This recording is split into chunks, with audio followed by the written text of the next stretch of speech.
All right, so this is official now. Everybody, welcome to our event with Trane Technologies and HBCU Connect. We're super excited to have you. My name is Will Moss. I will be your host this evening or this afternoon, depending on where you are connecting from. Super excited to have you here tonight. This is a live and interactive virtual event, so please take advantage of the opportunity not only to hear from the Trane Technologies team, but also to engage. So if you have questions, if you'd like to follow up with the speaker after they presented, please drop those questions in the chat, leverage the Zoom technology that we're using today, and utilize that chat. I'm going to ask the same thing of the Trane team as well, to please also keep an eye on the chat for any questions that come through that you can answer. So without further ado, let's go ahead and get started with our Trane Technologies HBCU Connect virtual hiring event. So the first thing I like to do is go over the agenda quickly. First thing I'm going to do is introduce myself, give you guys a little bit of background on HBCU Connect and our relationship with Trane Technologies, and more importantly, the opportunity here for you this evening or this afternoon. So I'm going to do that quick welcome. Then I'm going to introduce our keynote speaker, who is Tyrone Ellis from Trane Technologies. Tyrone is going to give our keynote, run through a few slides to give you that high-level overview of Trane Technologies, the business, what they do, and some of the opportunities. Then I'm going to introduce the Trane Technologies team and our panelists. Also, we are honored to have Kenya from D&I at Trane Technologies. Kenya is going to introduce herself, talk a little bit about D&I at Trane Technologies. But like I said, then I'll introduce the panelists. We'll have a panel discussion, and during that panel discussion, what I'm going to do is I'm going to ask a few questions on behalf of you guys as candidates to help us get to know not only Trane Technologies, but the people that work there, especially from an African-American perspective. So we'll have our panel discussion, but I'm then going to encourage you all to ask questions in the chat. So if you hear something interesting, or if there's someone's background that you find interesting that you relate to and you want to ask a specific question during that live Q&A and that panel discussion, I'm going to encourage you to drop your questions in the chat once we get to that live Q&A. We'll do sort of that live Q&A with the Trane team or the Trane Technologies team. And then I'm going to pass it over to the Trane HR folks. Tim actually will be speaking on next steps. So if you want to land an opportunity for an interview, we will go over those next steps for you after the event. All right, so without further ado, let's go ahead and get started with my quick introduction. I know you guys are here to learn more about Trane Technologies, but we also would like to welcome everyone that is new to HBCU Connect. As we do these events, we like to not only invite the HBCU Connect audience that's already within our database, part of our network, we also like to invite folks that are not within our network. And I have my team that may have reached out to you and invited you to this event on various platforms like LinkedIn or Facebook or even Indeed. So welcome to all of you. HBCU Connect is proud to partner with Trane Technologies for this hiring event. Now, the thing that I like to go over, before we jump into this event is a little bit of history on how we even came to do these virtual events, because prior to COVID-19, we were actually hosting these recruitment events in different parts of the country in physical locations with a variety of different companies, going from state to state or city to city to host these events. But unfortunately, COVID-19 hit, and kudos to our partners, because instead of canceling all events and recruitment related activities similar to the events that we're doing physically, a lot of our partners decided to pivot with us and host these events online or virtually. So that brings us to our event today. This is the opportunity that I like to share with you all, because this is not just a branding opportunity for you to get to know Trane Technologies, but there are also recruiters here on the call. There's also an investment being made by Trane Technologies into HBCU Connect for us to bring you all into this network, to introduce you to Trane Technologies in the hopes that you land an interview and potentially get hired to work at a great company like Trane Technologies. So I like to reiterate the fact this is not just an info session, even though you are going to learn a lot about the company. This is also an opportunity for you to potentially land a career or a job. All right, so that's the opportunity for you. Quickly, a little bit about our relationship with Trane Technologies. Trane reached out to us just about a year ago, and we've been working together ever since to have Trane Technologies jobs posted on our website, to allow them access to our community, to you guys and your resumes. I think the important thing to note is that Trane Technologies has lots of different opportunities in several different areas, to include sales opportunities, engineering opportunities, supply chain opportunities. So, if you're an account manager, if you're a sales leader with lots of experience in sales, or if you're in engineering, mechanical engineering, electrical engineering, even software engineering, there are opportunities available.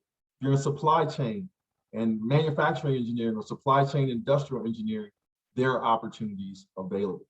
Okay, so without further ado, let me go ahead and close out my intro and my welcome and introduce our keynote speaker, who is Tyrone Ellis, Aftermarket Engineering Leader. So Tyrone, if you're ready. Hey, thanks, Will. You can still hear me okay? Awesome. Yes, sir. Hey, good evening, everyone, and thanks so much for being here at this session with Trane Technologies. We're excited to tell you more about the company, gonna peel back the onion, and I'm gonna put it out there right up front. We expect the chat to be blowing up with questions and telling us about yourself, and certainly we're going to try to respond to those. We want this to be very interactive, and so we've got a group of amazing leaders here with us for Trane that are ready to engage with you and really tell you about the company and why we love what we do as part of a global climate innovator. So as Will said, my name is Tyrone Ellis, and I'm currently the aftermarket engineering leader for the Americas and the HVAC businesses. Been with the company for 9 years. So Trane itself, I call it a engineered revision company that was actually been around over 100 years from the Ingersoll Rand Trane perspective for the for HVAC. It's amazing what's happening with the company over the last I would say 10 years or so under our CEO, who's transitioned to our chairman of the board, Mike Lamach. And so it's pretty exciting what the transformation that's happened in the company since I've been here in the past 9 years and being a part of that. And so I started off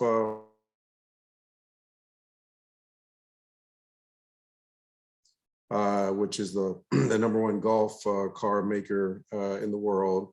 And so started there for the first 6 years before transitioning to corporate and being in a corporate role for out of our North American headquarters office based in the Charlotte, North Carolina area. And then before transitioning to this role in the last, I guess about 6-7 months ago. And so this is my 4th role with the company in 9 years. And I really want to emphasize and highlight that point. Because one thing that Trane does that's pretty unique from some of the other organizations that I've been a part of is having the opportunity to transition from global integrated supply chain type roles to engineering or to product management or in the sales. We try to make sure that we allow people and leaders to grow in the areas of the business that they're very passionate about and where they see there's a need and they want to grow in. So that's something that is pretty unique. The companies I worked at before, the 2 primary organizations were Robert Bosch in the automotive industry, as well as a company called Bose Corporation, both #1 in their specific verticals when it comes to automotive and audio systems.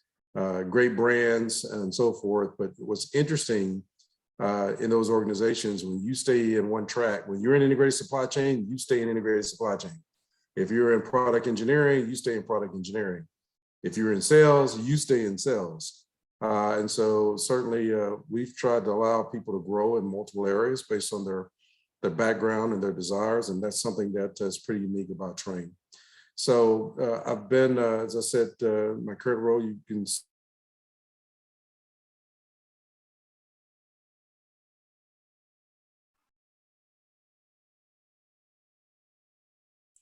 So let's talk a little bit more about Trane. We're a global company, a global climate innovator, and we've got footprint all over the world. And as you can see, very heavily in the Americas, but also quite a few facilities in EMEA and Asia Pacific, with more than 70,000 employees currently within the company. And so in the Americas, we're have a heavy presence everywhere. I think it's interesting, our North America headquarters being in the Charlotte area, as I mentioned, but we have sales offices and all over the country. If you think about our manufacturing footprint, we're in the Charlotte area, we're in South Carolina, we're in Georgia, we're in New Jersey, we're in Texas, we're in Tennessee, we're in Colorado, we're in Wisconsin. We're all over the country, and so that's pretty exciting because of the number of opportunities that we're able to embark on with new people coming into the company based on where they are. It's interesting, if you look at Europe, we have a really strong presence in one of our businesses, which is called Thermo King, that I'll talk about in a few moments.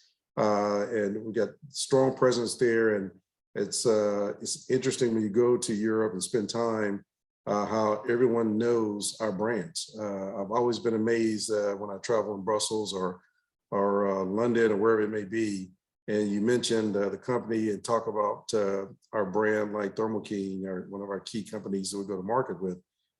It is a pretty prestigious brand in that region. And same thing with Trane when you go to Asia Pacific as well. And so, we have the brands that are well known across the world.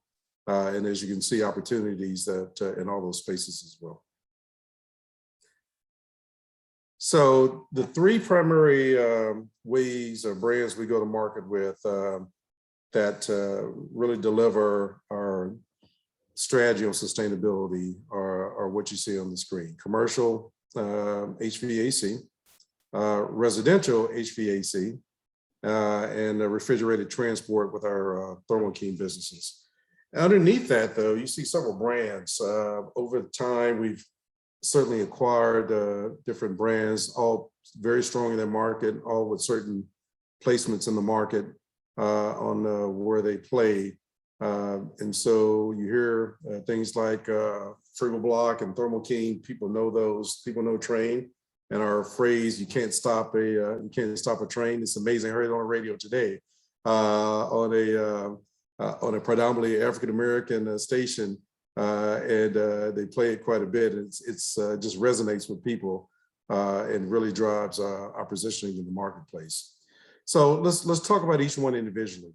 The commercial HVAC business is really focused on the name, the commercial marketplace. And so if you think about buildings, hospitals, other large plants, other large facilities, and things that need customized solutions and services that really meet their needs, that's where we play at in that specific market. In North America, it's our largest business unit. And so it's a very, very important business for us, and one that is well respected in our specific vertical. The second, residential HVAC and supply, is an interesting one because residential, obviously, you think around homes and so forth.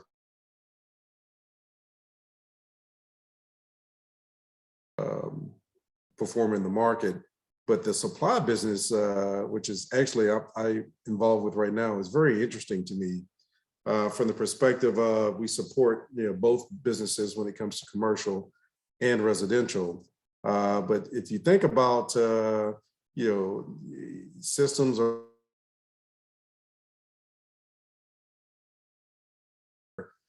it may need a part or just need servicing, and so we supply OEM branded parts, and as well as other parts to ensure that our equipment is maintains and meets all customer requirements and needs.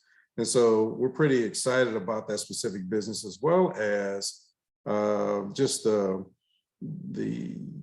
technologies, the things that we do across both businesses that help continue to make us top in our verticals in our across the world.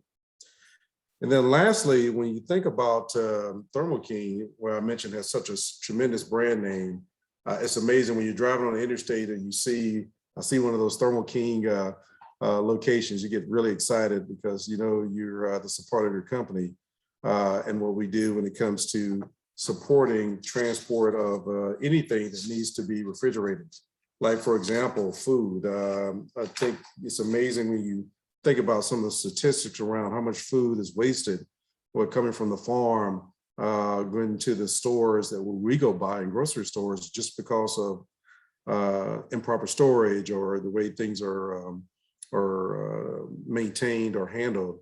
And that's an area where we have a specialty. We're very proud of that. And you know, we even got involved with having to transport vaccines as of recent. That was very widely publicized in order to support obviously the challenge when it comes to you know, the need to transport that entity in a refrigerated methodology. So those are the kind of problems we solve for our customers, and what's exciting is we do it all over the world every day.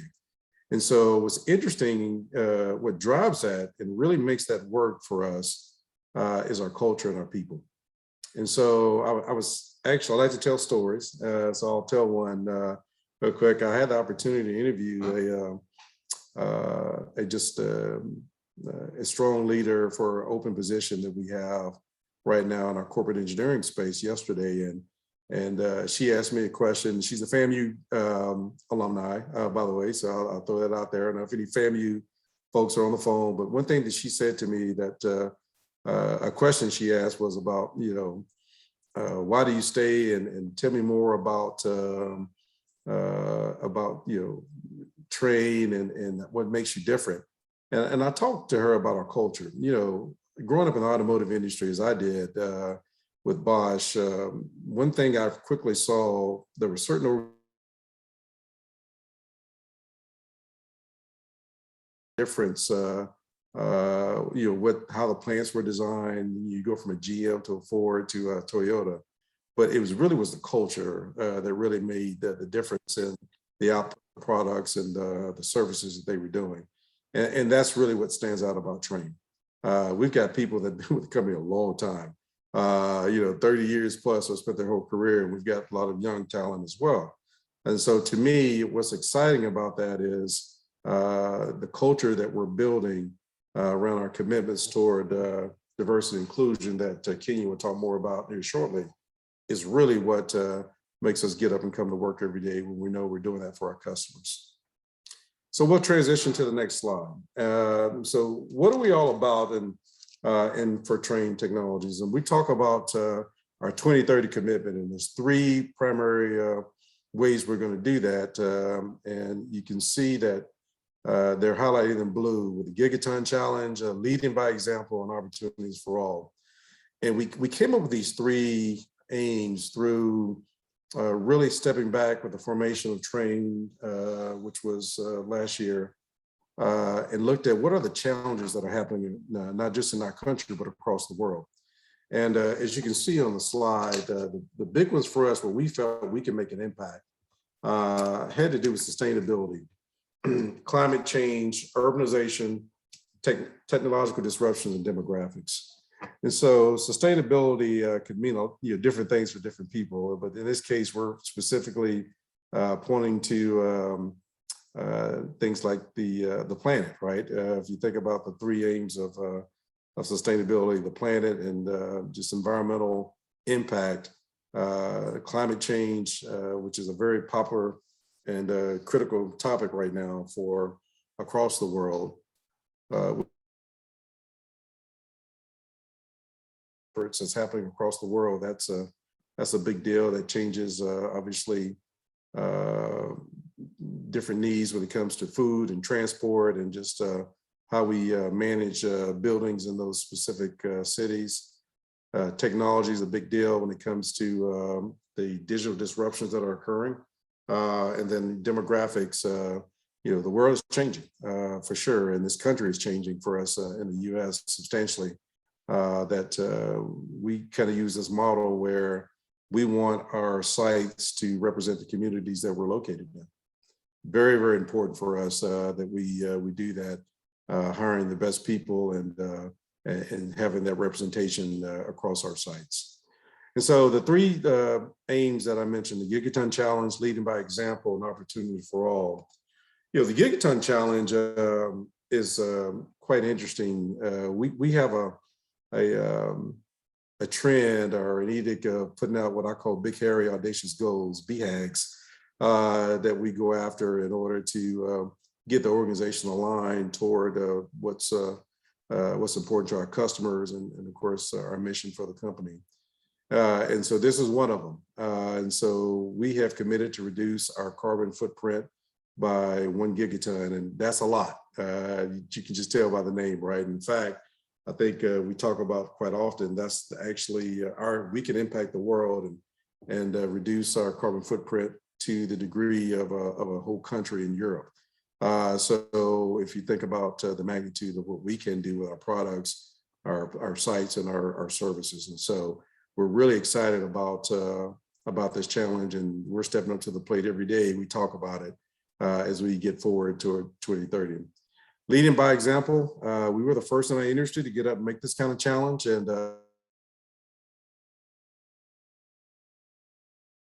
walking the talk in our own sites. And so we do that, and we're very excited about some of the things. One of our plants in New Jersey just announced recently they have achieved zero waste to landfill.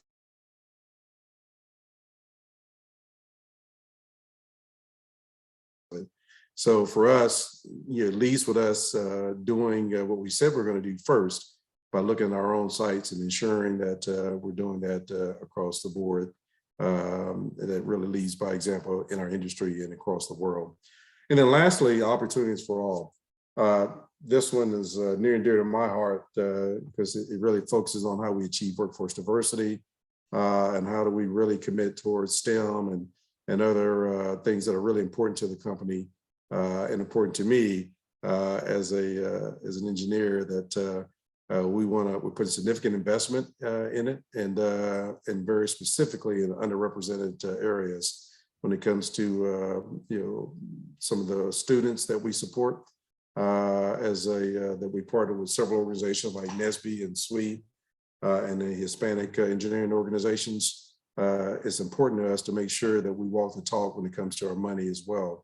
Which is one reason why we're on the phone supporting the HBCU initiative with Will. So next slide. So I'm not going to spend a lot of time on this one, so I'm going to let Kenya spend more, but this is one that an excerpt we took from our leadership D&I playbook that we expect our leaders to go and model on a daily basis and on these diversity and inclusion strategies. And so I'll let Kenya talk more about it, but you can see that these are the right things to be talking about. And the thing that excites me about Trane, we're not just talking about it, we're stepping up to the plate and walking, leading by example with trying to make sure we're actioning what we're doing. And so again, I'll let Kenya talk some more about this, but the last slide I really wanted to hone in on that I'm really excited about coming up here is some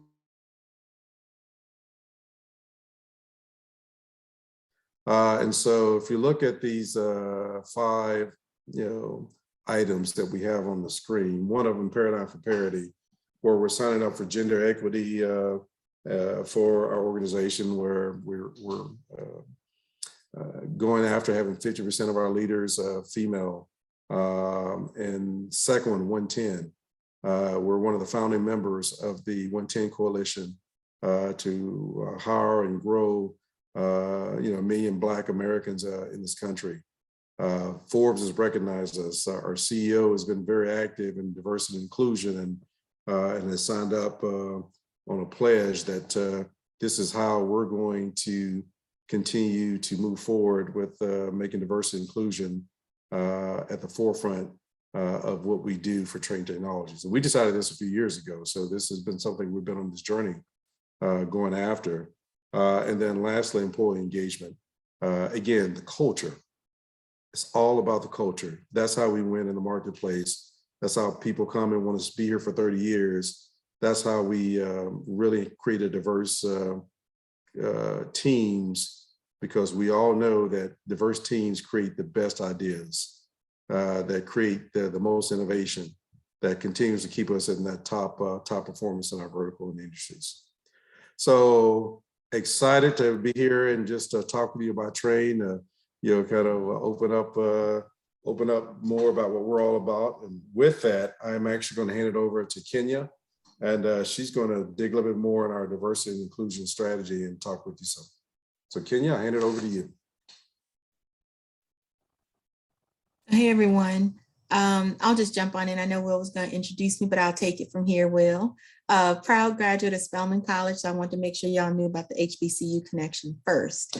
And I could have said that I was from Houston, but I'm really from a small town called Port Arthur, Texas. So really excited to be here. Tyrone, a great theme.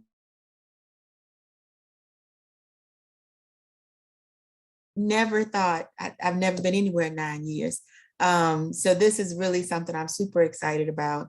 And it's easy to talk about what we're doing in the organization, because the way that Tyrone talked about is we're attacking the culture that we want to create within the organization the same way we attack other problems in the organization, right? So you can't take all these people that are solving problems as engineers and supply chain experts and think that we're not going to be intentional about how we solve this problem of making sure that we have an inclusive workspace. So if you don't mind, Will, if you could go back up 2 slides, and I'll hit on a couple of things that Tyrone had also talked about. So this strategy really was something, Tyrone mentioned it, we actually have had a focus on diversity and inclusion as a company for, this is year 11. And then I've been with the company, like I said, 9 years. When I first joined, I didn't realize that our Black Employee Resource Group had actually just kicked off a few months before. So all of the things that we're doing now have been an evolution.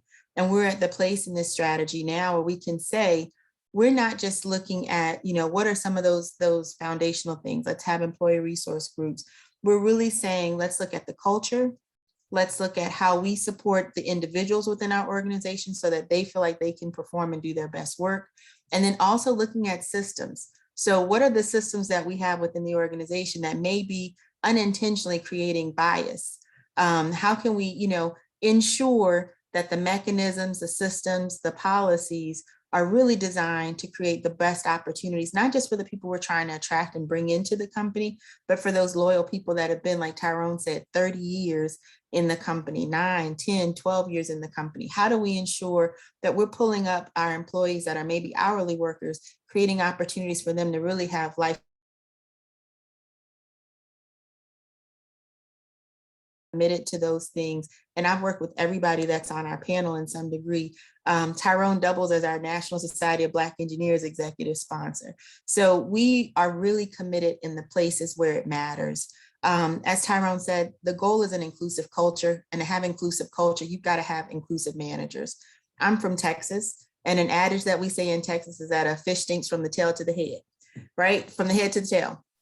So you got to make sure that things are right from a leader perspective, or it'll never be right when you get closer into those individual contributors and employees. And I'd say the same from a corporate perspective versus down into sales offices and parts stores and wherever you're sitting across the country. So we're focused especially on those 2, inclusive culture and accountable leaders, to ensure that the environment is set up, that the expectation is set up, so that leaders know the role that they play, and that our leaders, number one, are being held accountable to seeing equal opportunity for all of their teammates.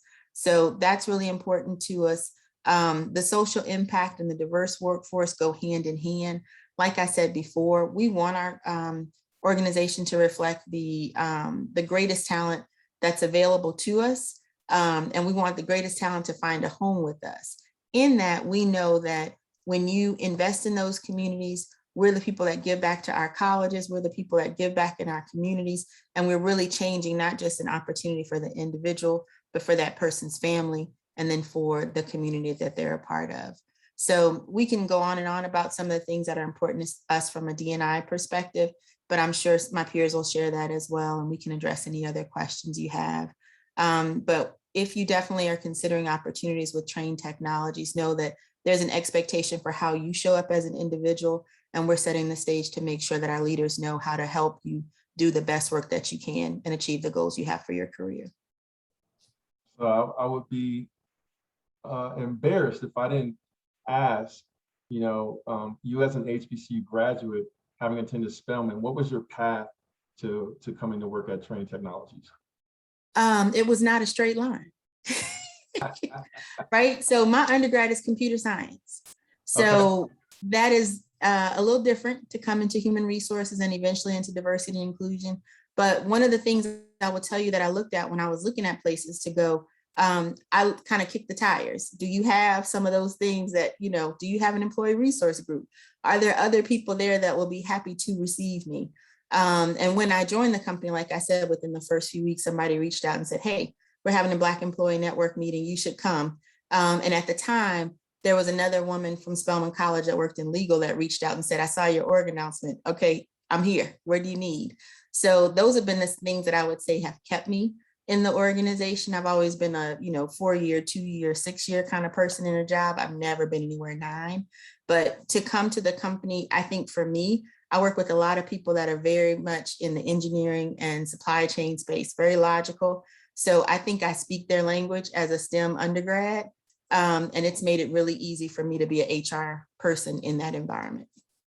Okay, excellent. So I want to remind everyone, this is a live event. This is a live virtual event. So make sure to take advantage of networking with the people that you're meeting here this evening. So we have Kenya Jacobs, Director of Diversity and Inclusion. So if you have questions for Kenya, drop those questions in the chat so that you can dialogue with Kenya. And we just heard from our keynote, Tyrone Ellis. So if you have questions for Tyrone, based on his presentation and his understanding of the high-level overview of the company and what he touched on, if you have questions for Tyrone, drop those questions in the chat and engage and interact so that you can take advantage of this opportunity to network, right? In lieu of us not being in person, go ahead and do that virtual handshake right here in the chat, on our live virtual event. Okay, so that housekeeping out of the way, let me go ahead and introduce our other panelists this evening. So our next panelist is Derek Lane, Regional Light Commercial Unitary Replacement Leader. So Derek, if you're ready.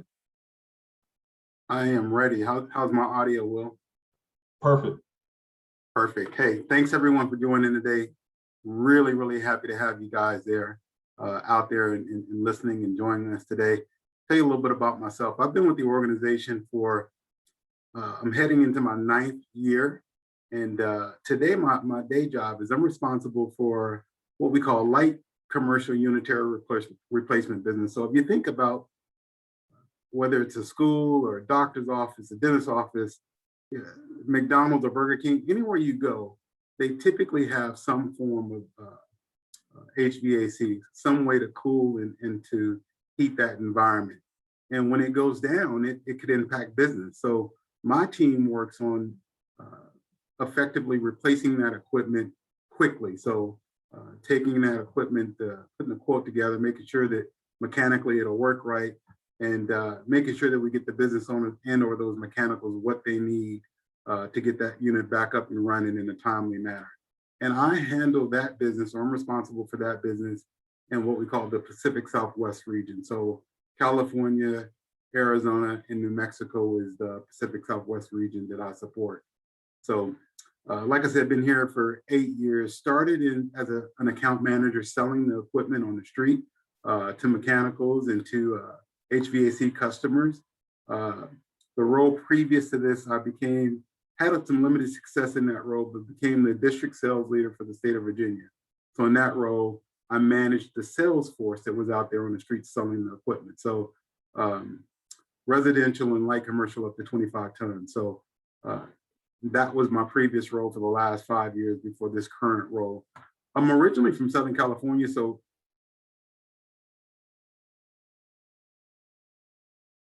family and just kind of get reconnected with my Southern California roots. My MBA, both my degrees in fact are in business and business administration. So My MBA came from Averett University out in Virginia. And it's been really helpful for me to connect and be part of the BIN network.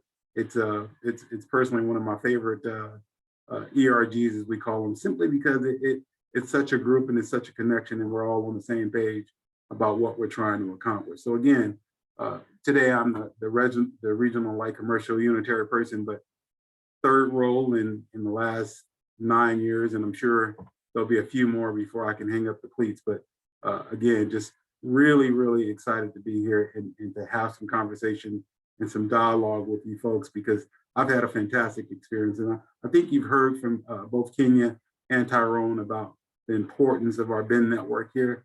I will tell you guys, and I'll share just briefly, that it's probably the reason that I'm still here. So, and I don't think I've shared this with even the folks on the panel, but this year in January, I was in a position where I was going to leave the organization and go do something else, potentially with a competitor, because I needed to get back to California and take care of my aging parents. And when I put that out into the network, it just kind of started. And basically what happened is you tap into this network and somebody presented an opportunity out on the West Coast that I wasn't even aware of. And we started having some very quick and immediate conversations, and I was able to find an opportunity to stay with the organization. I didn't want to leave the organization at all, but I knew I needed to get back because my mom and my parents are getting a little older. So fantastic organization. I lean on this group, the BIN network, consistently, and I always find a way to volunteer at my time and be included. But again,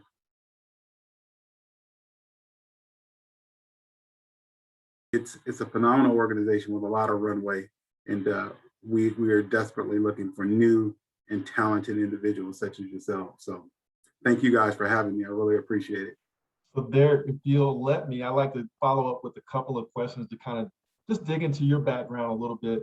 So one of my favorite questions to ask is, how did you actually get your foot in the door at Trane Technologies? Like, what was your route or your path to the company? Yeah, so I'm a career salesperson, right? So I've always been in sales at one level or another. And when I got in the HVAC, I was part of a networking group, a B&I group. And there was a gentleman that owned an HVAC company out in Virginia. And he was looking for what we call an RSP, a person that sells at the kitchen table. When I found out what the opportunity was, and the fact, the one thing that I will stop and say that I really appreciate about being in this industry is it ain't going away. No matter what you say or do, if it's hot in your house or it's hot in your business, somebody's going to fix it. This is not like I'm selling a Mercedes and people can drive a Honda. HVAC is never going away. There'll always have to be somebody here to produce it, to service it, and to make sure that it's maintained properly. So when he gave me that spill, it really piqued my interest. So I went to work for him for a couple of years. I had an opportunity to transition over to one of our competitors in Carrier. And then when the opportunity a few little years later popped up to get in the Trane, I'd heard nothing but fantastic things about it. And I took that opportunity and jumped in back in 2013. And then one of my next favorite question would be, what is it, now that you're at the company, what is it that you like most about working for the company for you specifically? You know, I'll tell you what I like most about the organization. It's a couple of things. The first thing is, from day one, I felt like I was supported. I was dropped into a leadership development program on day one with some of the executive leaders in the organization that ran residential, and they were given what they considered high potential producers, a snapshot of behind the scenes. So the organization helped support me when I wanted to go back and get my MBA. You know, this is an organization, when I look at it and I say, okay, there's a lot of companies with mission and vision statements, but how many are actually putting in the work?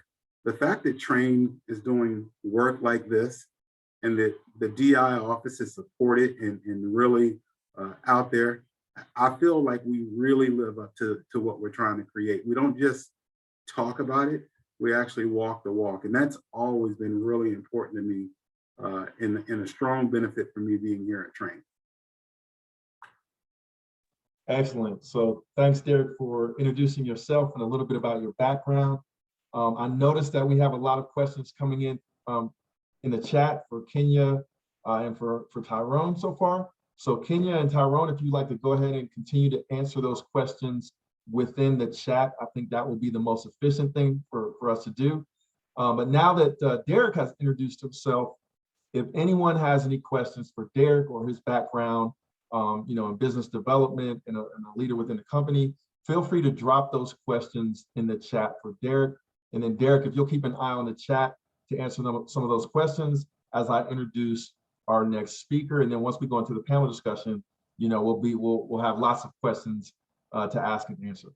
Okay, so thanks, Derek. Hey, thank you. Yeah. Our next speaker is Phil Hvac. So Phil is actually a services account manager within Trane out of Atlanta, Georgia. So Phil, if you're ready. Yo, what's going on, everybody? I see you went to ready. Morehouse. Yeah, I'm ready. I'm excited too, man. I was gonna say they saved the best for last, but after following up Tyrone, Kenya, and Derek, I was like, okay, well, let me just say they said the youngest for last. They're all here 9 years. I've only been here 4, so y'all bear with me, man. We're gonna make it through it together. I'm excited to be here and share my background with you guys and a little bit about myself also. Hopefully it helps and I can answer any of you guys' questions, I guess, afterwards as well. But I'm excited to be here. Like Will mentioned, my name is Philip Hvac. I go by Phil. I'm a services account manager with Trane out of Atlanta, Georgia. My hometown is Houston, Texas. But like I said, after following Kenya, she has me feeling like a poser. Because I say Houston, but it's really Missouri City. Because there's another person in the chat, Taylor, who says she was from Sugar Land. And it's neighboring suburb. So welcome my neighbor, Taylor. But my path to the role that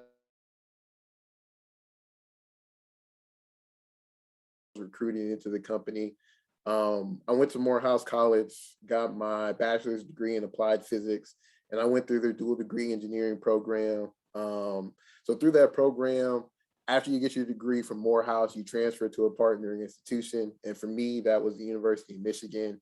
I was fortunate to go on a full ride. So I was like, I guess that's where I'm going. They should have told me it was cold. I knew it was cold up there, but it's like really cold up there, especially coming from Texas. But I made that transition and I guess it was successful because it helped me land my job here. So I graduated in 2017. With both of those degrees, applied physics and mechanical engineering, and I was actually hired into the company through a NSBE national convention. It was 2017. I knew nothing about Trane, or at the time we were Ingersoll Rand, and now we're Trane Technologies. I knew nothing about anything, and I had a job offer. I was walking by the booth, and the VP, Leandre, he grabbed me and he was like, "Hey man, I'm about to brighten your day." And I was like, how? I got a job offer. I'm golden, man. Like I'm moving out of here. I'm moving on. I'm going to get my job. We're going to make it.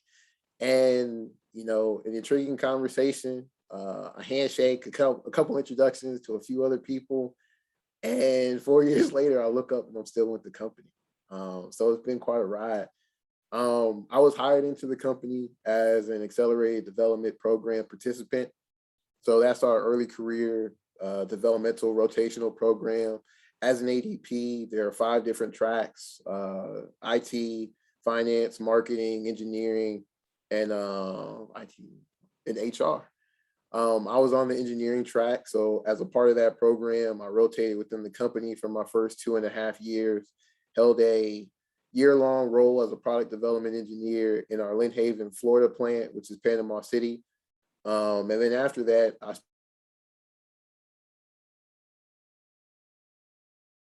everything he mentioned about being a mentor and having people reach out to you and people actually supporting your career is all true, because I'm a living example of it.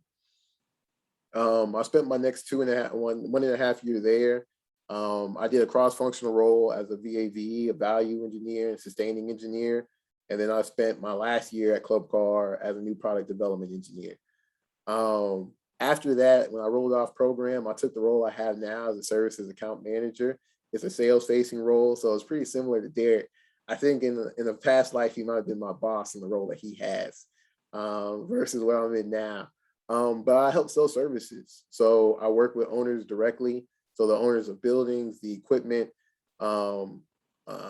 directors of facilities, CEOs, engineers that are at the very bottom of the very bottom tier, facility techs, et cetera. I work with all of them to help package service solutions for their HVAC and for their building. People will be surprised, even though we went through everything that Trane offers, we actually do a lot more than HVAC. We service HVACs, we repair them, we replace them, and everything in the commercial and residential space. But also we look at energy savings, building controls. Oh man, with everything going on with COVID, we were looking at indoor air quality, indoor environmental quality.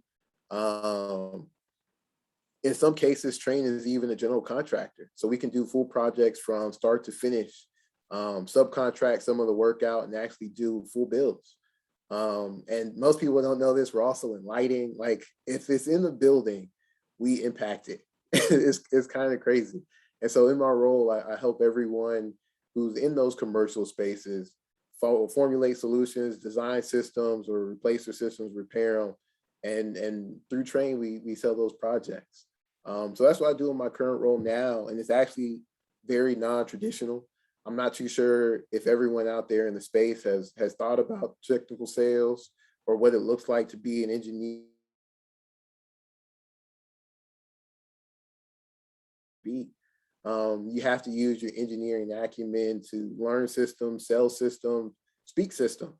You're talking to an engineer or facilities guy who's been utilizing his chiller and knows everything about it, knows all the problems, all the deficiencies, all the way up to a CEO who's never seen his equipment before, that probably doesn't know where it is, but he can say he's concerned about how it impacts everyone in the space. You think about what's happening with COVID now, and I'm pretty sure a lot of people didn't necessarily consider their HVAC systems as an ally against what we're going through. But there are things that you can do to your HVAC through bipolar ionization, UV lights, dry hydrogen peroxide, and a couple other different methodologies, changing your filters to inhibit the spread of COVID in your buildings. And so even though outwardly facing in Trane, we talk a lot about HVACs, we're pretty much building experts, and we help everyone in the community, everyone in our cities, help develop their buildings, create comfortable spaces for their employees and do effective work. And that's kind of how I get my satisfaction, because I go out there, help people solve a problem, and next thing you know, everyone's comfortable. Like, you don't really understand how uncomfortable you are until your AC stops working. Even in my apartment complex, the minute my stuff goes down, I'm all like, yo, someone come fix this. Because if I gotta fix it myself, I need to go get my own house, you know, I'll pay for that. But that's a little bit about my background. Excited to talk to you guys about the transition from a product role to a sales facing role. Our early career programs with ADP, we even have one on the sales side, GTP, graduate training program, that will help you develop and become an account manager in our different paths, whether it's in controls, intelligent services, which I didn't even mention, because we look at building analytics and life cycle analysis, and we're able to acquire a lot of data. It's really futuristic what we have going on. So excited to share a lot of that with you guys and hopefully get you guys geeked about Trane. So quick question for you, Phil. Well, I actually got a couple of questions. But my first question is, now, you know, you've been with the company, you know, since you graduated. What is it that you like most about working at Trane, and sort of what has kept you there? The people, man. I mean, you see everyone on this phone call now. Kenya is my sister. You know, she went to Spelman. I went to Morehouse. As soon as we met each other, we linked up and we were like, this is it. But Trane is a very unique space. For me, it's not my only corporate environment, even though my other experiences have been as an intern, relative to those places I was at versus where I'm in now. And I'm still early in my career. Again, this is my first full-time corporate job, been doing it for 4 years. My 4-year anniversary was in July. So 4 years going on 5. So I'm almost at the halfway mark of everyone else on the call.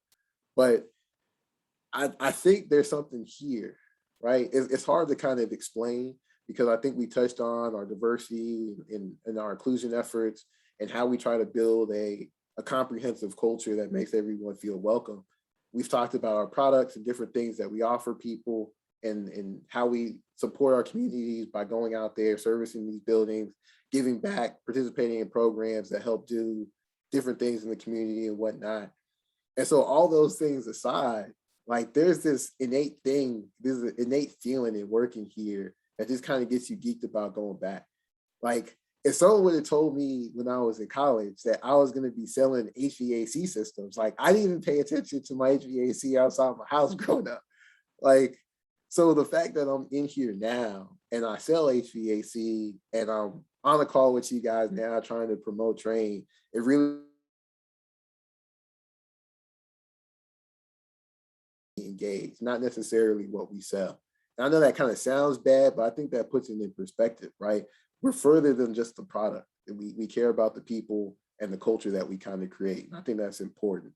And I think that's why I'm still here and why I'm attracted to still be here, because I think that's a lot more of a driving force than everything else. Excellent, excellent. So one more question for you, and Kenya, you might be able to piggyback on this question that I'm going to ask Phil.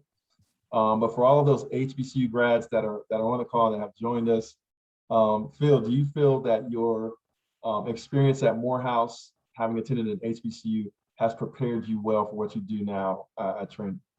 Yeah, man, what? Yeah, the answer is yes. I don't know if anyone else is on the calls from Morehouse, but I mean, I was watching some stuff from our NSO get geeked again. I was like, man, maybe I need to go back. But Morehouse is a very unique place.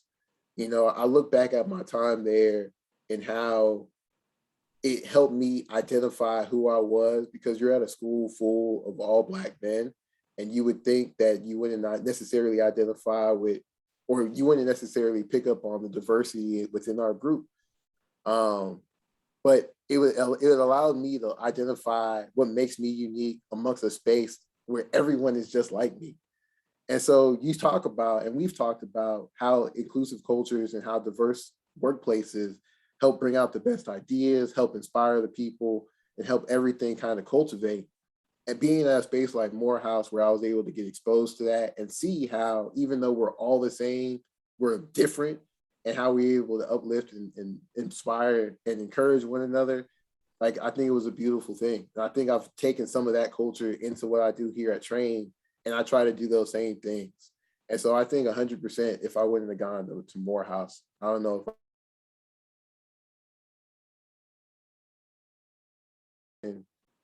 if I would be a little bit more selfish and be all about mine versus the collective. So I think Morehouse kind of instilled that in me.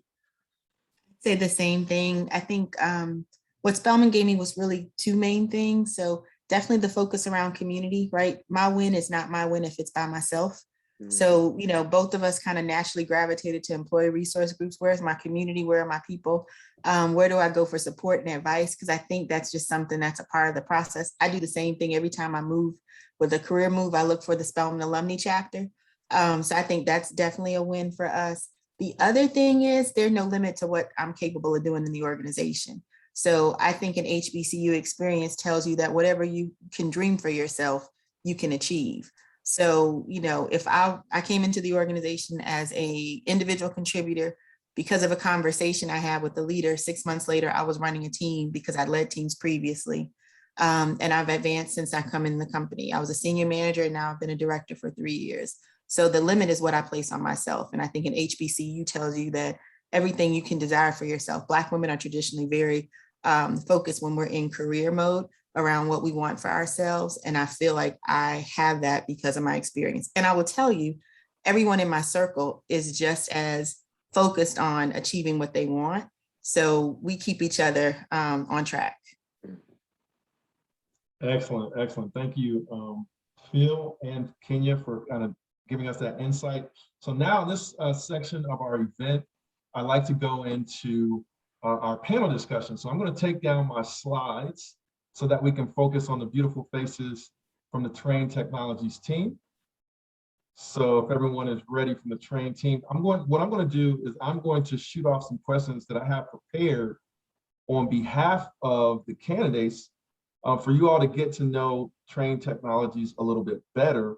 But then also, if you have questions that you would like for me to ask, To our panelists, feel free to drop those questions in the chat. I will keep an eye on the chat, and then I'll start to interject some of those questions to our panelists. And I'll invite all of the panelists to chime in, even though I may direct the question to a specific panelist. I would invite others of you to join in or chime in with your experiences and whatever you'd like to share related to that question, especially if we get a live Q&A question from our candidates. Okay, and a quick housekeeping thing. If you have questions and you want to drop them into the chat, please do so. For the Trane team, when you're answering questions in the chat, make sure the to line is to everyone, so that they don't come directly to me. Cool. All right, so let me go with my first question. I'm going to pose this first question to Tyrone. So Tyrone, if you can touch on, I like to always have like a current events question. So if you can touch on some of the things that happened or needs that were met within Trane Technologies related to the pandemic, right? The coronavirus, COVID-19. I noticed that you guys, part of the business is refrigerated transport. So the first thing that popped in my head was, I'm sure that had to be instrumental in the delivery and transport of vaccines, for example. But were there any other changes or things that you guys had to address as a part of COVID-19? Oh yeah, sure. Great question. I think at the forefront is the safety of our own employees.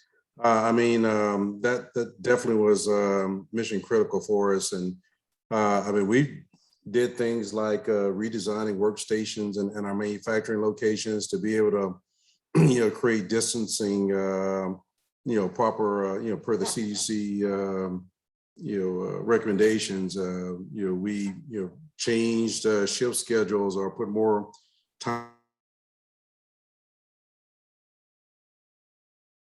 Mask protection, and we check people's temperatures when they're coming to work, and everybody at all, whether it was sales office, manufacturing facility, we want to make sure that we keeping people safe, and so especially for an operation like ours, that was on that critical list, meaning that we were operating even during the peak of the pandemic. And so for us, environmental health and safety is at the forefront of everything we do. If you look at our engagement survey scores every year since I've been with the company, going toward be 10 years next year, every year safety is at the top, meaning that the way we treat our employees globally around safety and is, I would say is leading edge than in any industry, regardless of not just our competitors, but with across other industries. So we did a lot of changes to ensure that we were protecting our employees. That would be the first thing to come to mind. I already mentioned about being involved in the transport of the vaccination. And I think the other thing that we try to do is also help our supply chain.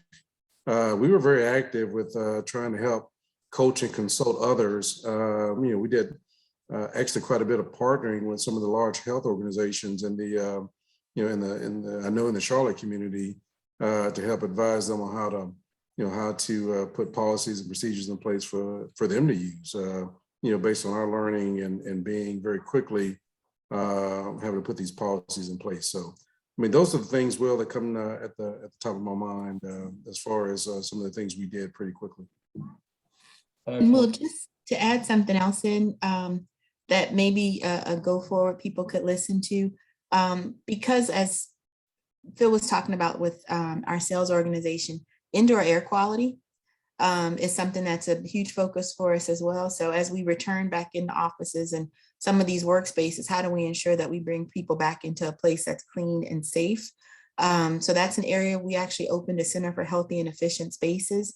And we launched a podcast earlier this year called Healthy Spaces that focuses on bringing industry leaders in and having a conversation with our director, who is a diverse woman, or a VP, that leads that organization, and talking to them about what they can do. The other thing our company does consistently is we have a Helping Hands Fund. So when you think about all of the things that people struggled with over the last year globally, we contribute money as employees into this kitty. so that if anybody needs it because of hurricane, tip into that fund and apply for support for themselves and their families. So the Helping Hand Fund is something that's always available. And it's even set up where people can make a donation to it every paycheck so that if you need it, it's there. Excellent, excellent. So let me pose this next question to Derek. So Derek, you weren't like a direct college hire. You actually worked at other places before coming to Trane. So what were some of the things that were different once you joined the Trane Technologies team versus some of the places that you worked before you joined Trane Technologies? Yeah, good question. Well, I think the major difference was that at Trane, you know, and I had a couple of offers when I was deciding or looking at Trane, but I always heard that Trane is like family, right? Like if you go to Trane, it's more than just that job or whatever position you're in. Trane is like a family. And again, I dropped it in the chat, but I've had a mentor within this building for the last 5 years, right? At Trane, I just feel like there's always somebody willing to reach out their hand and help out and support you. Like I could pick up the phone and call Tyrone today and say, Tyrone, I need you to go through my P&L with me backwards and forward because there's some questions that I have. And anybody on this panel would help out, right? It's not the, you know, in some organizations, it becomes like every man or woman for himself. That's not what we have here at Trane. Here, I can call leaders across the country. I'm in California today, but I could call leaders across the country and I know that they'll support me without question. Excellent, excellent. So let me pose this next question to Phil. So Phil, this is so I noticed you have a lot of personality. You have a big smile, and it leads me to this question about culture, right? And especially coming from an HBCU background, right? And this question is around, you know, do you feel that you can be yourself culturally speaking as an employee at Trane Technologies? You know, when we were prepping for this call, to let everyone behind the curtain, that was the question I kind of pointed out, and I was like, man, you guys are trying to get like really deep. But I had to do, honestly, I had to do a lot of reflection to answer it truthfully, right, and transparently for you guys. If I can, just to answer the question, I think some context is important, right? I mentioned that even though this is my first full-time industry job, I've had internships before. And so my first internship, I got my senior year at Morehouse, it was 2014. And I went into the company and I was my full self. I was just like you guys see me now. I was smiling, I was laughing, I was giddy. I'm a very smart guy, you know, not to toot my own horn. But I went out there and I did my job, right? And so in my final presentation, I go through everything technically that I did. And a VP who was on the panel listening to me, heard everything I said, pulled me, he rose his hand, he was like, Phil, hey, I would just want to say, like, you're a pretty funny guy. Like everyone around you has always had a good time. Like, do you mind telling us a joke? Can you like say something while you're up there? And I thought that was like really inappropriate, right? Because I'm up there doing a technical presentation. I'm sharing what I've done my entire internship. And you're asking me to kind of entertain you guys. It felt kind of minstrelous, right? So I didn't necessarily like that. And so after that experience for me, I wanted to be more reclusive, right? I said, I want everyone to take me seriously. I need to go to a job and like do the work. I'm going to be very professional. I'm not going to reveal this part of me anymore. I'm going to be very closeted, not necessarily closeted, but I'm going to change my personality, right? Because I want you guys to see me as a professional.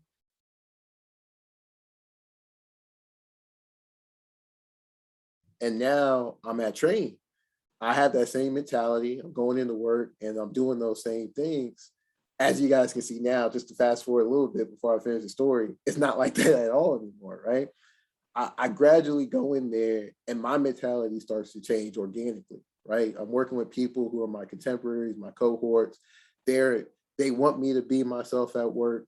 I'm wearing my khakis. I never wear khakis. And they're all like, okay, well, we got casual Friday. So I start creeping some jeans in. Jeans turn into like some Levi's, some I forget the brand of Levi's, but they look like they're jeans, they're Levi jeans, but they're not like khaki jeans, you know. So I start sneaking those in. I get me some Trane t-shirts.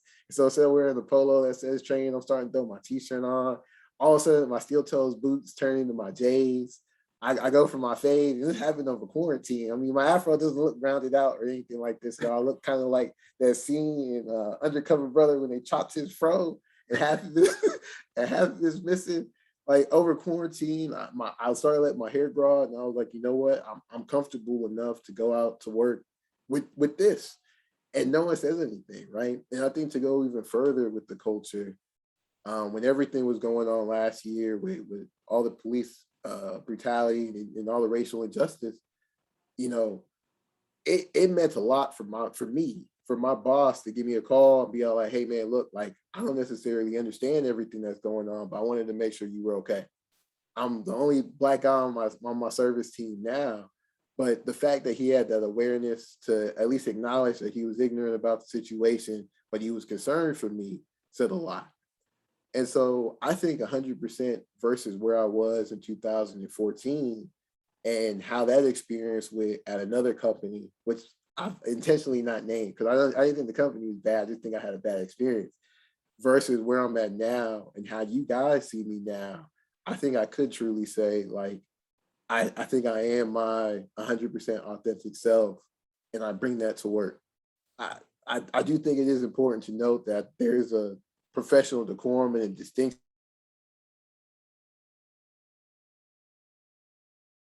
So I'm not the same guy that I am when I'm chopping it up with my buddies. But as far as much as I can bring myself to work, I bring 100% of that. And I feel very comfortable doing so. So I hope that helps, and I hope that lets you guys know a little bit more about the culture at Trane and that you can be comfortable being here. And I think if it wasn't true, even though I'm on a panelist with a whole bunch of trained people, I would tell you guys, no, I can't, like, don't do it. But I mean, I think this is, I wouldn't be lying to you guys. I'm as transparent as I can be. And I'm even sharing trauma with you guys. So I hope that resonates with some of you guys. No, I think that was a excellent insight. Did anyone else want to chime in on that? Yeah, well, I'll chime in, and it's funny because Phil, I got the same call from you, right? I'm in Virginia, and my boss calls me. He says, "Hey, Derek, how you doing? How are things going?" And for me, that's typically a report out. Hey, well, 108% the plan. I got some margin erosion here. I start talking about the business, and he says, "No, Derek, how are you doing?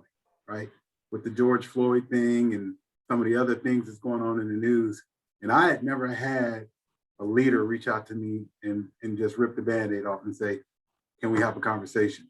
So I gained a tremendous amount of respect for him for making that phone call. And then the other thing that's really important is, our BIN network has an executive leadership sponsor that's been committed to this thing, since I've been here, right? And when you have C-level individuals that are part of this, not because they've been assigned to it, but because they understand the importance of it and they want to support change, that means a lot to me individually. Because a lot of companies can put it on the wall and say, this is what we stand for, but then there's no action, there's no meat on the bone. So for us to have an executive C-level sponsor tied to the BIN network has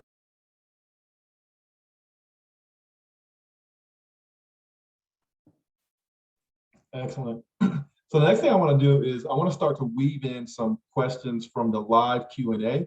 So for those of you candidates out there that have questions, please drop those questions into the chat. And I'm going to start to ask some of those questions to our team. Then, of course, I'll leave some time for Tim to chime in on the next steps before we adjourn. But Tim, if you also want to answer any HR-related questions or any questions for that matter, feel free to do so. So I saw a question a little bit earlier from Stephen Warren that said, for someone looking to dive into product design, how does a candidate show experience if the candidate has not had the chance to work in product design on an enterprise level, but they have on an entrepreneurial level? So I'm not sure who to default that question to, but if anyone might chime in. Yeah, I'll jump on that one, Will. I put a very short response in the text, and so it'd be good to elaborate on it. So thank you for bringing that question forward. You know, that if you look at the way we're designed as an organization, most of our product or most of our product engineers, most of our people are in business units, and so the business units are designed to be, you know, serve the customer, the vertical that they're in, but also in a very entrepreneurial way, right? And so meaning that we want them to understand the customers better than the customers understand themselves, and from the perspective of how do you feed that into product design to really meet those needs in with an entrepreneurial spirit. And so then you put that into a corporate framework with like a standard, you know, new product development, certain things of that nature. You bring that innovative ideas, put a framework around it that helps to deliver, that consistency and that value. That's where the secret sauce comes together. And so we want that entrepreneur mind.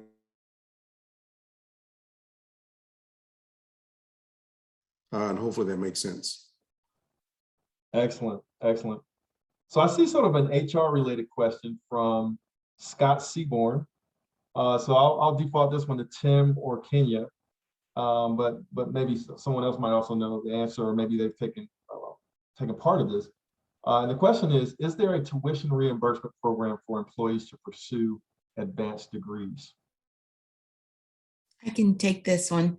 Let me put back on my HR business partner hat. So yes, there is tuition reimbursement. That opportunity is $8,000 a year, renewable until you complete your degree. And you just need manager approval. We have a number of people that take advantage of it. Excellent. That was a great question. So like I said, folks, if you have questions, feel free to drop them in the chat. In the meantime, I had a question. So this is to anyone on the team that has transitioned from one role to something maybe different within the company. And that is, how easy or difficult is it to move around within the company once you have joined Trane Technologies? So I'll default this one to Derek or Tyrone. Yeah, I'd be happy to take this one. My last role was in Virginia. It's 3,000 miles from where I sit today. Once I was identified as a successful candidate, and let me just step back one more step. I have found that if you are mobile, or if you are willing to take an assignment that may not be in a location that you currently live in, there are even more opportunities than if you are landlocked. Like if you are a family man and you've got wife and kids and you have to be in South Carolina, you're going to see less opportunities than if you are willing and capable of moving today. But once I was identified for this role, the company, again, from a support level, there was a relocation package. There were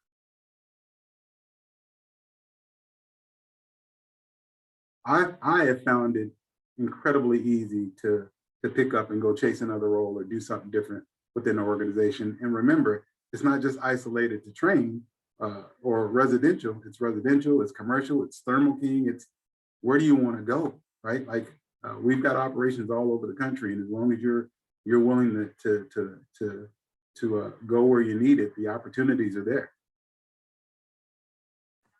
Excellent. Yeah, great comments, Derek. I think Phil is a great example of that as well.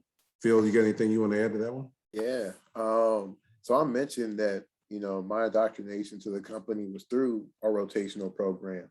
And so even though it was a prescribed path, they made it, because the program was created before I got here, right? They made it very intentional for people in my program at the time to, hey, we want you guys not only to focus on the development of your role, but we also want to send you to multiple different strategic business units. I started at Trane, which is HVAC. I ended up at Club Car, which is commercial, or not commercial, but industrial vehicles, golf vehicles, et cetera. And so you look at that and you say, okay, well, you went from one business structure completely to another one. And then you look at the role I have now, post-program, and I'm in sales. I was developing for 2.5 years on the product side, acquiring information that will help me cross over into probably more directly into potentially manufacturing, product management, project management, or even staying in engineering and doing something and testing and prototyping, going back to my VAVE roles or product development role. And I'm doing something completely outside of that scope, right? I didn't do anything to develop in sales, but I told them about I shared with them my background at Trane, how I was exposed to the different products that we had there, my acumen about how I developed on program. And essentially they said, I think you can do this job as well. And I expressed an interest in it, and I was able to do this job.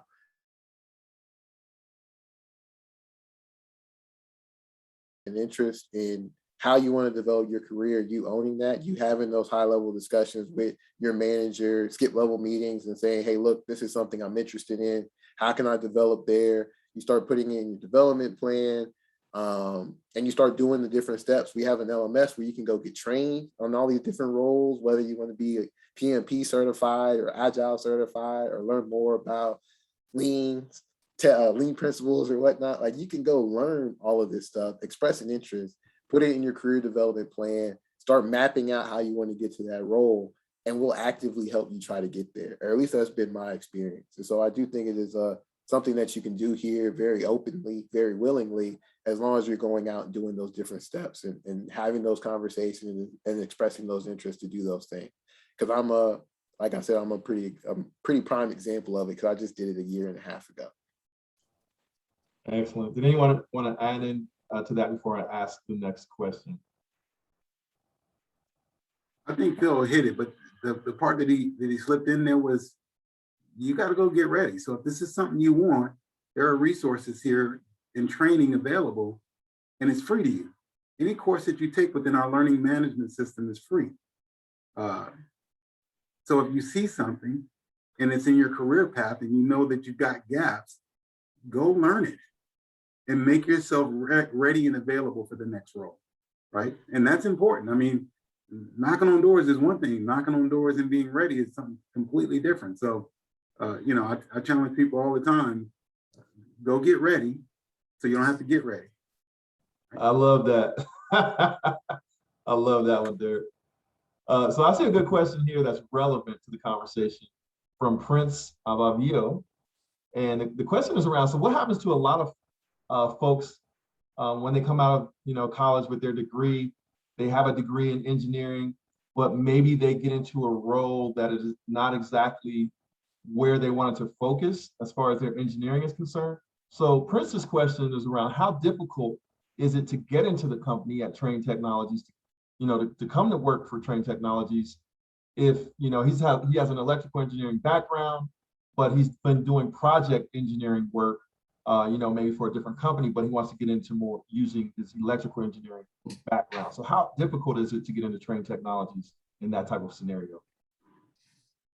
Yeah, I can answer that question. And not knowing the specifics of his scenario, I would tell you all of our engineers manage projects, and so you've got just to say that, well, I haven't been a design engineer, and I'm an electrical engineer as well.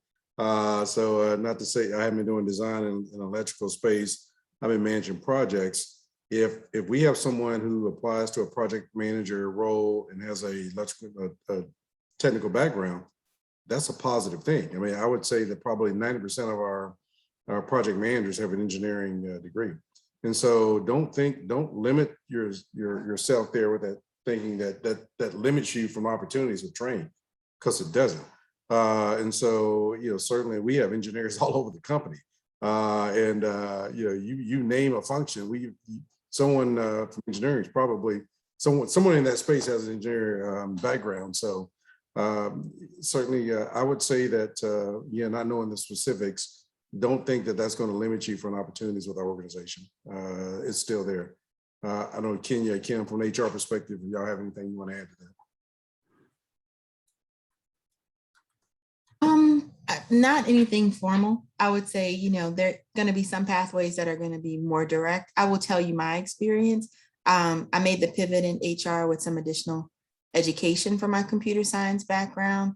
I've seen people come in maybe with the experience that they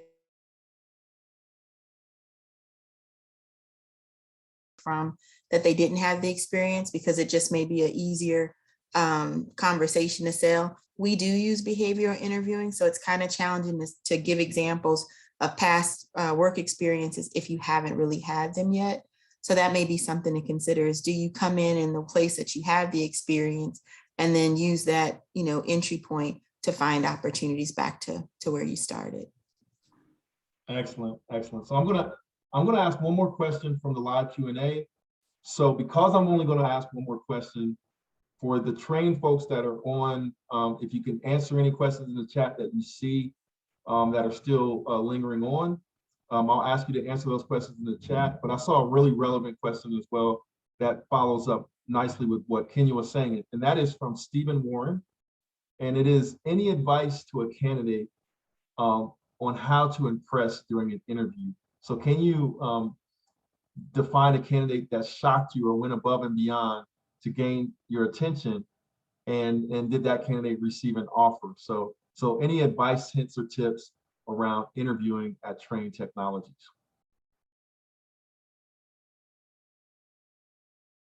Yeah, I'll answer the question. Absolutely. We had a candidate coming in as an account manager who was coming from didn't really have any HVAC experience, but what this candidate did, and it was a young lady, she came in, and as part of her presentation, right, we asked her to put together a 30, 60, 90-day plan for the role and what it would look like. And this young lady had done a phenomenal level of research on the Trane organization. She knew where our offices was. She knew where we were producing products. It was obvious that she had spent time and this was important to her. And she basically came in, and that was part of her presentation. And I remember just sitting at the table going, man, this young lady is very impressive, and she's hungry, right? So she just stood out from the moment she walked in to the interview. And then once we went through her presentation and how she was able to articulate herself and give us that research that she had found, the entire panel knew that she was our candidate. So, I mean, again, everything that Trane does, we're a public company, it's out there. You can find it if you look hard enough. She invested time to find out more about Trane, and that really impressed the panel. Excellent, excellent. So unless anyone else has anything to add to that, I'll go ahead and introduce. Kenya, did you want to add anything? I was going to say one thing, Okay. And I think this is something that a lot of candidates don't think about, and this is really a connection point to what Derek was saying. It's really, we're trying to find people that are going to help us win in the places we want to win and help us achieve our goals. You can make that really easy if you can speak to us using the language that we're using in our business. If you can articulate why you are the piece that we need to this puzzle, it makes it really easy. We're not complicated people, but if we only hear what we have done, it makes it really hard, right? And I think sometimes we lose great people who just don't know how to tell their story. Excellent, excellent. So I want to thank all of our panelists. I promised to leave a few minutes for Tim to go over next steps. So for all of you guys that are excited about the opportunity to work with Trane Technologies, let me introduce Tim Myers, a recruiting sourcing lead at Trane Technologies. So Tim, if you're ready, I'll turn my slides back on. Great. Yeah, thanks, Will. What a cool event, first and foremost. I was connecting with some of the folks on LinkedIn here, and I was like, wow, these are some really good backgrounds. This is great. So all I do in my job is go out and look for talent, me and my team of 5 other people. So we're always out trying to, bring diverse talent to the organization, bring winning talent to the organization. So what's going to happen next is I'm going to drop a link over here in the chat. So it'll be the link to the HireView video interviewing segment. So I don't know if you've all been to kind of a career fair before. So what will happen is when you click the link, it'll show you a Dropbox, just like you're signing up for, I don't know, a hotel or something, whatever the case is. So you put in your information, you can add your resume at that point. And then it's 3 very quick video interview questions that we put together. I just want to get to know a little bit about what you currently do, what you would hope to do in a position, geographic preferences, and just a little bit about you in general. So once you fill out those video interviews, you attach the resume. what I'm going to do is review the videos, me and my team, and we're going to get them directly to hiring managers all across the country, based on your preferences, your skill sets, other senior recruiters and recruiters within the organization. And I'm excited to see where it goes. So I'll drop that link over here right now. There it is. I feel like there was a lot of buildup for that, right? Everyone's like, where's the link? Where's the link? Well, there's the link. So I'm excited to share it with you all. So yeah, fill out the hire review video, and someone from my team and someone from Trane Technologies will review it, and we'll be in touch. Thanks, Tim. And so, what I typically like to do is I like to give the last word to our keynote. So Tyrone, if you're still here, I'd like you to close us out with any final words of encouragement for our candidates. But the other thing I always like to do before everybody jumps off is everyone who, is comfortable with it, if you like to turn on your video, I like to get a group shot of some of the smiling faces of the attendees of our event. So feel free to turn your video on while Tyrone, you give us maybe your final closing words as our keynote. So Tyrone, if you would. Great. Thanks, Will. Hopefully you all can tell the amount of passion that this panel has about the organization and really what we're aspiring for. We're not perfect by any means. There's no such thing, but I would tell you all, it's so important to embrace, if you're in an organization or somewhere where the culture is, you can't be your true self every day, then you're probably not at the right place. And I think what you've heard from this group of panelists and these leaders, Trane Technologies is a place where you can be your true self. And so, and really go make a difference in the world and our sustainability strategy, and work with a group of people that are real thought leaders in their spaces. So we're excited for this opportunity. We look forward to doing it again, Will. And we just encourage you all to consider Trane as an employer. As you can see, it is a hidden gem from what I believe, and it is a place that you all can be amazingly successful, based on the need of the business and based on your passion for what we do. So thanks, Will, so much, and we appreciate this opportunity to connect with all of you tonight. I want to let me thank you all, and to our candidates, let me thank you all. Like I said, if you want to turn on your video, we'll get a couple of screenshots of your smiling faces to kind of remember this event. But let me thank all of our attendees, because without you guys coming to these events, we can't do this, right? And what we're trying to do here is we're trying to introduce you as diverse candidates, African Americans, HBCU grads, to companies that are looking to diversify and have great opportunities. So if you guys don't show up to these events, we can't do them, right? So I have to thank you first for taking the time out of your schedules to come and learn more about Trane Technologies. And then let me thank the team at Trane Technologies for reaching out to us in the first place, to forging the relationship. Kenya, thank you for reaching out to us and helping us build this partnership. Very excited about what the future holds. Very excited about those video submissions that'll go to Tim. I think that's super cool. A nice way to for you guys to be able to introduce yourself to the company. So with that being said, let me just thank everyone, and let me get a couple of screenshots. So if everybody wants to say cheese. Got it. All right. All right, so thanks everyone for coming. We appreciate you. And that adjourns our event. So thank you everyone. I'll follow up via email with the instructions from Tim that you see that you saw on the slide. So look out for an email from me and my team. Also, I will include a link to the recording in case you want to go over anything before you do your video submissions. But again, thank you to the Trane Technologies team for all of the representatives that put together a great panel. And thank you to our attendees for coming. Like I said, we can't do this without you.